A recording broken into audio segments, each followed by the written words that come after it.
हलंदे हाड़ो मणि करणु कोह पियाम अरडा आर्य जामरे गोंदर गुजरियाम लक्यों लक लतीफ़ चए ओरा घणो आयाम पुरण पुन्ह पुठ में इय सआदत संदियाम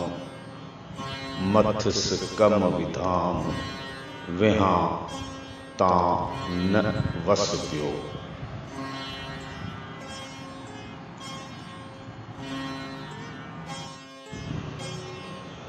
हलंदे हाड़ो मणि ॾकन मुंहिंजा ॾोह हू ओछण सिर उठन ते हीअ पंध पछाड़े पोइ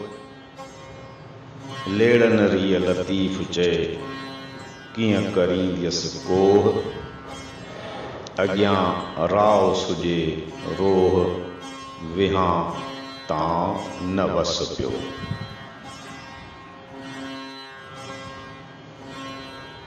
हलंदे हाड़ो मणि सिसी ॾींदसि साह लिंगन तां लतीफ़ चए पारी नियम पाह कंदो बाज अल्लाह विहां तां न वस पियो। हलंदे हाड़ो मणि गसां तां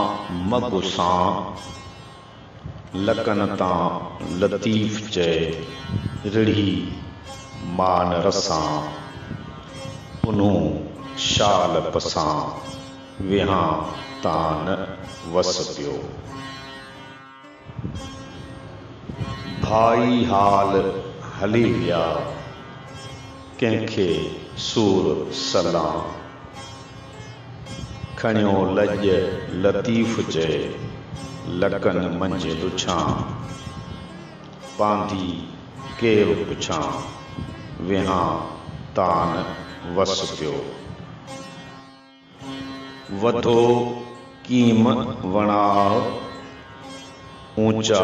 डूंगर मथियो टिमोम नेणाव त पेर निहारियां प्रिय जो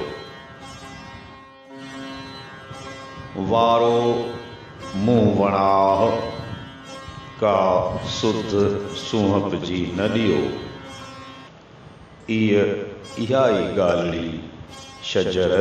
सुणे जाओ चोटीअ चाढ़े जाओ त मूढ़ीअ को मोह थिए। वारो मुंहुं वण राह का सुध सूंहप जी न ॾियो विझी वराकन में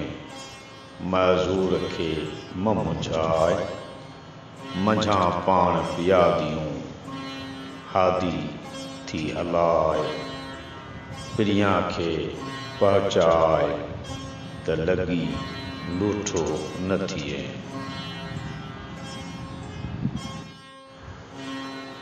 वारो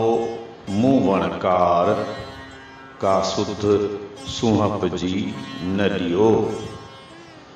आहे असूहियन जी मथे तो मयार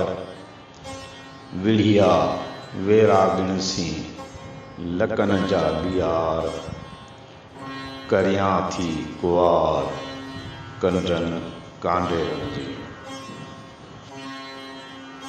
कंडरा मुंह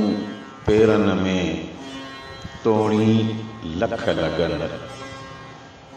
आंगुर आंगूठे न मिड़े छिपूं पेर छिनन वींदे दाह पिरियन जुती जात न पाइयां जुती से पाईंदियूं जनी पेर पिरियन लाथियूं सब परियन ससुई सुपेरियन खे